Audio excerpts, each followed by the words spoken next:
Hey, what's up, and welcome back to the HK Rifle Works YouTube channel. So if you didn't catch my last video, we did an introduction and a build overview of the rifle in front of us.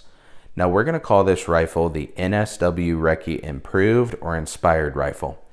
If you have any questions on all the components that were selected to put this rifle together, jump back on the channel and there should be that build overview and introduction there for you. I hope it answers all your questions.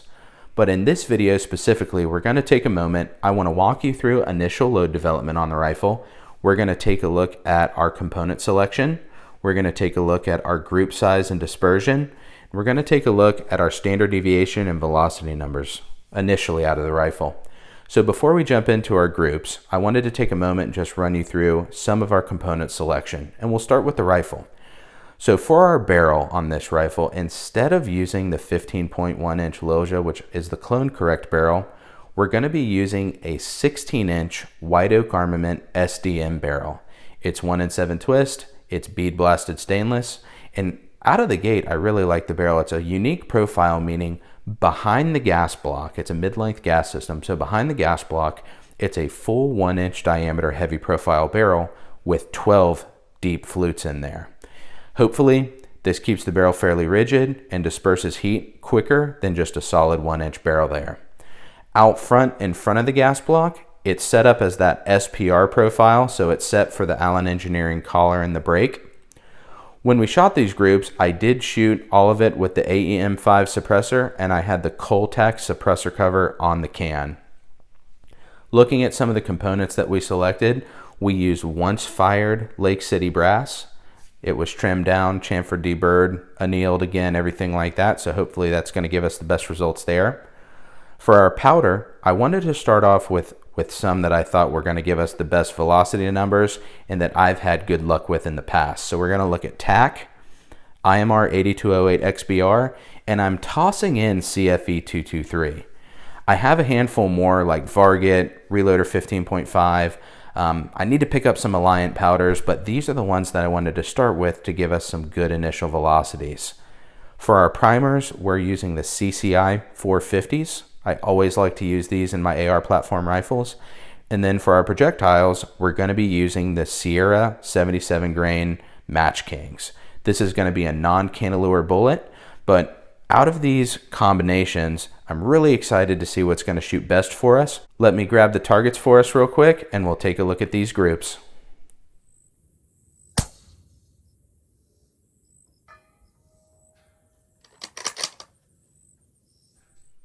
All right, so let's take a look at some of these groups. Now y'all are about to get the live action experience here. I've got a good bit of targets, a good bit of notes. It's going to be a lot of data, but we're going to be able to sift through this, boil it down to something a little bit more bite-sized that makes sense.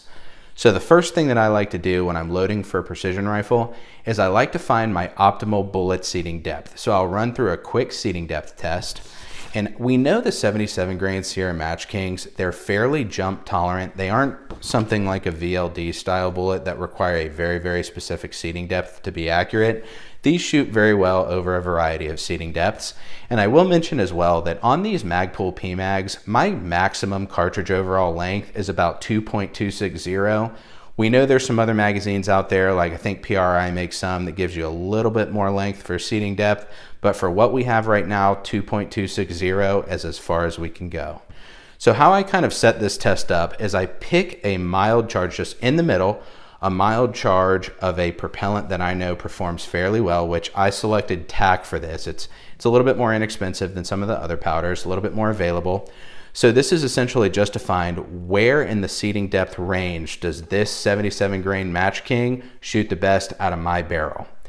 So how we set this up is with 23.4 grains of TAC, I started off at a 5-shot group at magazine length at 2.260 inches. Right? So that translated into 1.783 inches in cartridge base to ogive. Now I'll comment on this real quick is, I don't know if you've seen these hollow point bullets or open tip bullets. The me-plat on the tip of the bullet is very, very inconsistent bullet to bullet. So I mean, you can have inconsistencies of 8, 10, 12, or even more thousandths of an inch. So I always like to measure cartridge base to ogive. This is just kind of a reference point right here. Cartridge base to ogive is going to be the exact distance from the ogive of the bullet to the base of the bullet. So I really, really appreciate and utilize this measurement significantly more than cartridge overall length.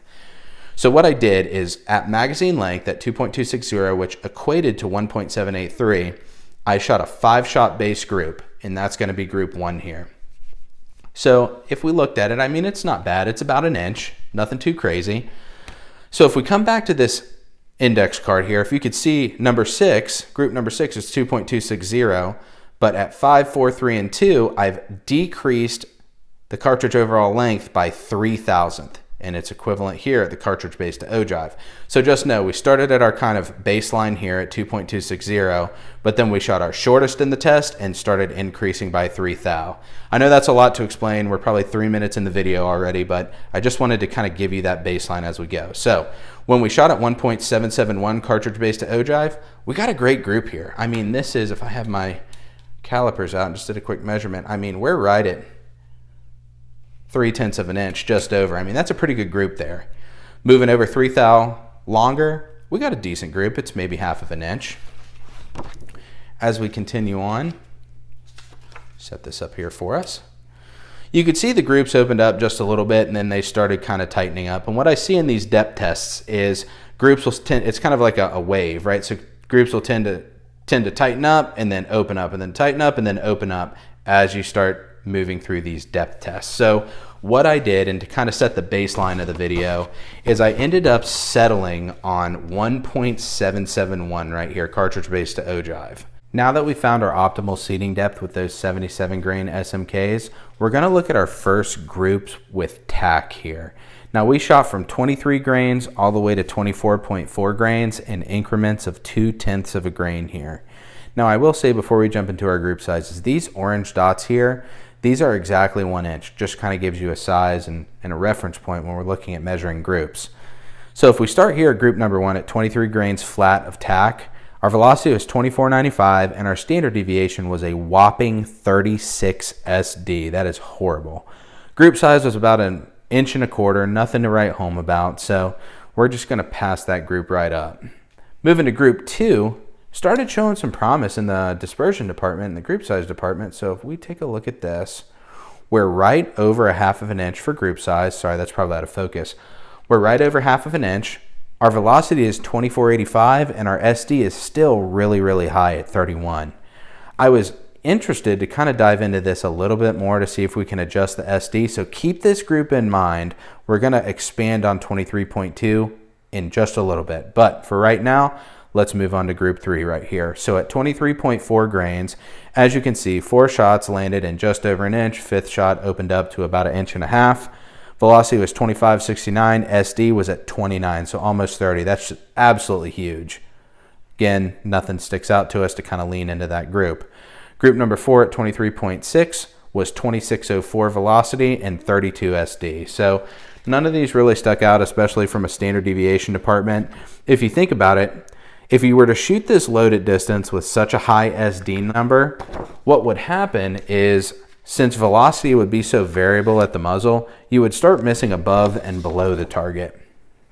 And that's not something that we want. I really like to stick around maybe I'm going to be realistic. I'd like to see low teens out of this rifle, maybe like 8 to 10 at best. It's usually a little easier to stay a little bit more consistent with a bolt gun, but I'd love to see just low teens on this. I'd be happy with it. So moving to our 5th group here at 23.8, our velocity jumped to 26.40 and our standard deviation went down to 20. So we're making some progress in the SD component here too.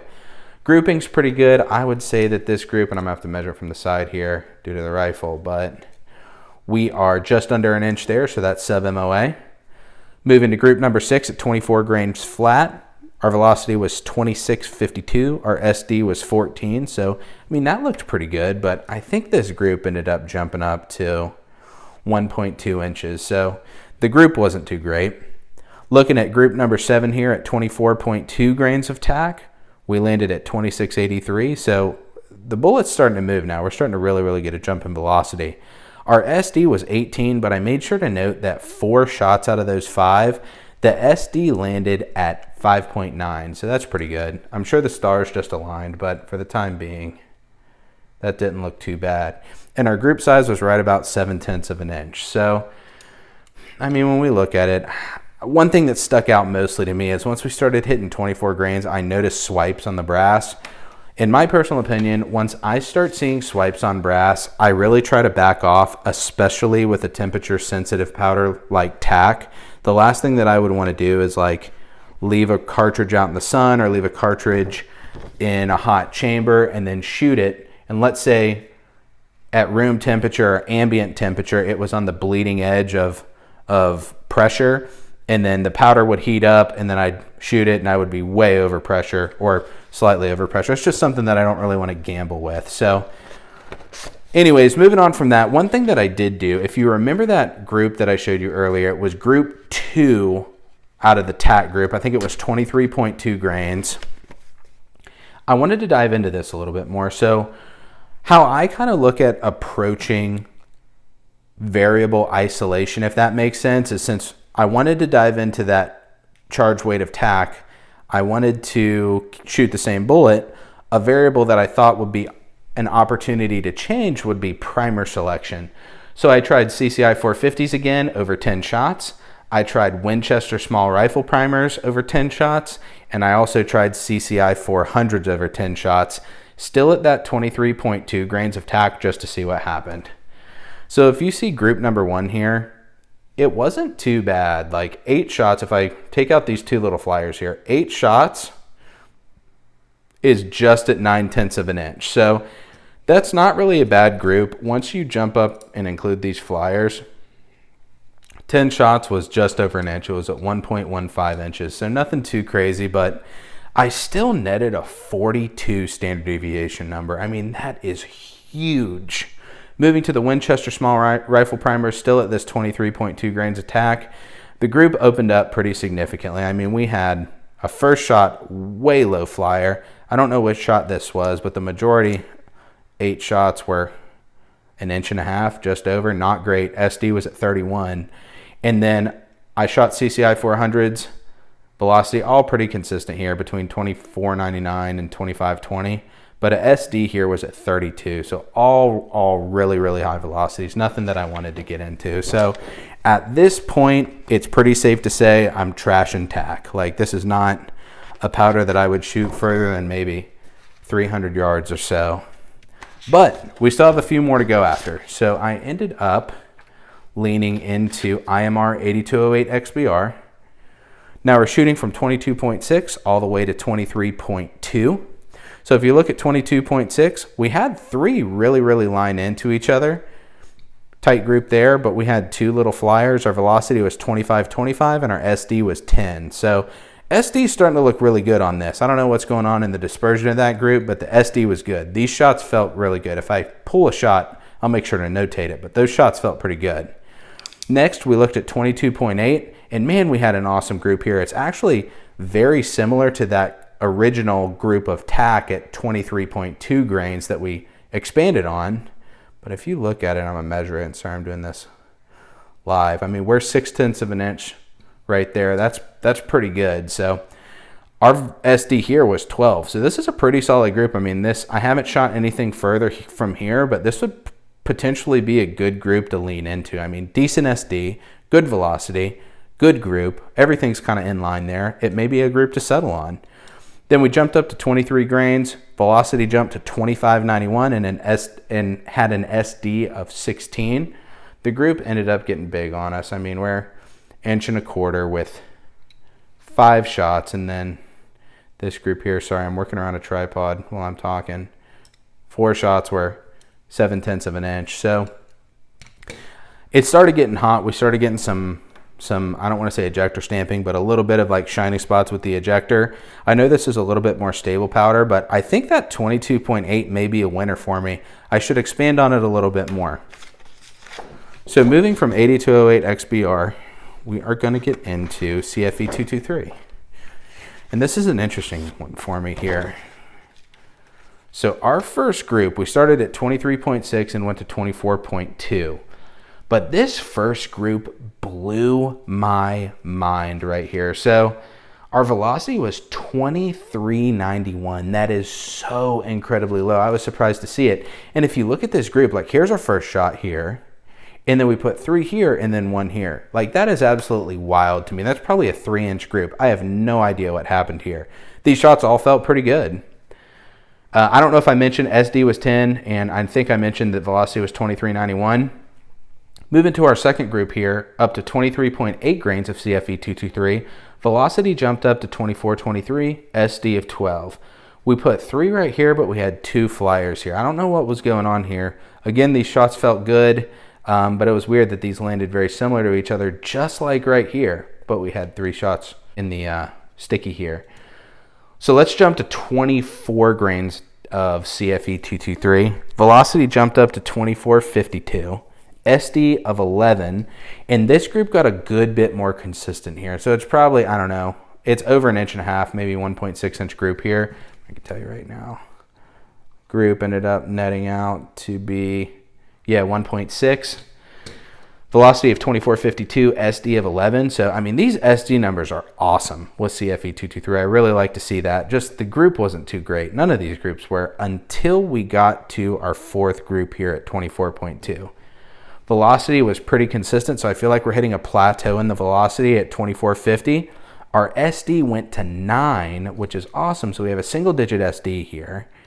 And our group size ended up at 0.7 of an inch. So we're well into sub-MOA category, 5 shots. But anyways, this is where I left off. I put a note that says higher here just to potentially look into seeing if we can get a little bit more velocity. I didn't see any pressure signs, anything like that. But as I sit now, I think that 22.8 grain load of IMR 820 XBR that we saw, and then maybe potentially leaning into this load of CFE223 are going to be what I lean into. So I know 5-shot groups don't really tell a whole story. They do give us a good baseline. So I'm going to start expanding on this load here and also this load of 8208 XBR. So anyways, I appreciate you sticking through it. I know it's a lot of data. It's a lot of information.